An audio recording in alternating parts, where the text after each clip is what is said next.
नमस्कार बंधुरा आजकेर बानाबो कालारिंग लुचि।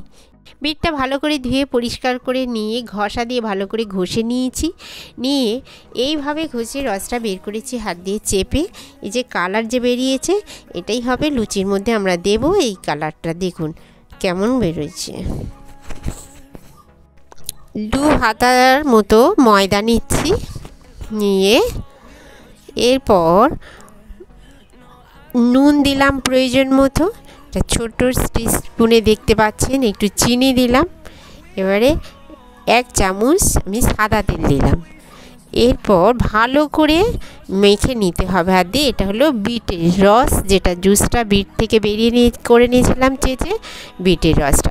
দেখুন ভালো করে ডোটা মাখতে হবে হাত দিয়ে ঘষে ঘষে, যাতে সম জায়গায় ভালোভাবে ময়দাটা ভালো করে মাখিয়ে নিচ্ছি যাতে সব জায়গায় লেগে যায় বিটের রসটা।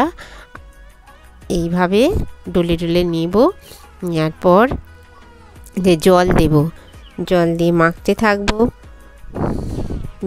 এইভাবে জল দিচ্ছি। কেউ মনে করলে বিটের রসটা জলে তো মিক্সড করে নিতে পারেন, সেই জলটা দিলেও হবে। খুব বেশি জল দেব না, কম করে দেব প্রয়োজন মতো। এইভাবে জল দিয়ে বিটের রসটা মিশিয়ে নিয়েও মাখা যাবে।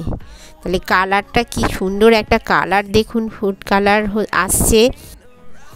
কেমন করে মাখছি, ঠেসে ঠেসে হাত দিয়ে ভালো করে চেপে চেপে মেখে কিছুক্ষণ রেখে দিতে হবে। রাখার পর আবার এই রকম হবে, একটু সফট মতন হয়ে যাবে, তবে লুচিটা ভালো বেলা যাবে, ভালো ফুলবে। আটা ময়দার লুচি যাই করো একটু ভালো করে মাখতে হবে, তাহলেই খাবারটা সুন্দর সুস্বাদু হবে। লেচিগুলো একটু ছুরি দিয়ে কেটে নিচ্ছি।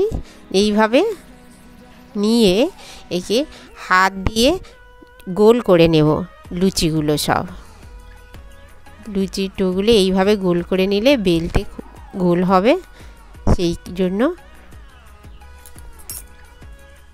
এই যে এইভাবে গোল করে নিচ্ছি। এবারে তেল একটু মাখিয়ে নেব, নিয়ে বেলতে থাকবো। এই যে বেলছি, সব গোল গোল করে নিয়েছি। এইভাবে লুচিগুলো গোল করে নিয়েছি। এরপর বেলতে হবে, এগুলো রেখে দিচ্ছি। একটু তেল ঘষে নিয়েছি, বেলুনিতে দিয়ে দিয়েছি, দিয়ে অল্প হালকা করেই চাপ দিলে গোল হয়ে যাবে। এই হয়ে এসেছে। কড়াতে তেল দেব, ওদিকে তেল গরম হচ্ছে। এই লেচি গরম তেলের মধ্যে ছেড়ে দেব, দিলেই ফুলে যাবে। কেমন গোল হয়েছে, এইভাবে গোল করবে।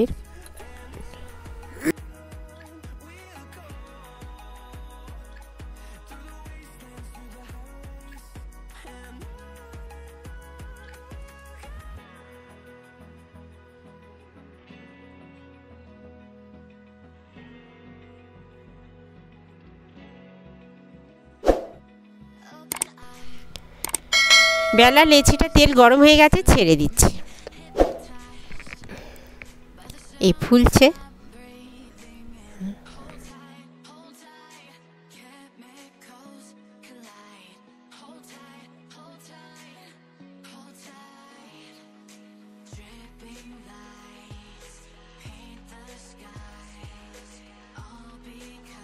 লুচিগুলো সব ভাজা হয়ে গেছে। এই ভিডিওটা ভালো লাগলে লাইক, শেয়ার, সাবস্ক্রাইব করতে ভুলবেন না। ধন্যবাদ।